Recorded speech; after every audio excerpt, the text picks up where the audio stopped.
Hello guys and welcome back to the channel. In today's video we're going to see how to set up a Claude Code and GitHub integration. To do this, the first thing we need to do is go to the Claude Code by selecting the code icon. So once here we have the Claude Code area and we will enter to the customize area and where we'll click on the section that says connectors. Here in connectors, we see that we have web connectors and those that are not currently connected. In this case, GitHub integration appears. It tells us here you are not yet connected to the GitHub integration.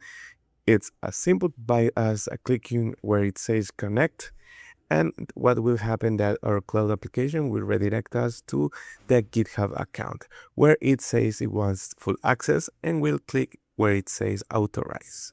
And with that, it's already redirecting us to our cloud account. And as you can see, our integration is now connected.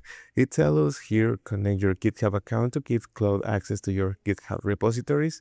And as you can see here, it will be in chats, projects, Claude Code, and more. With this, everything is set.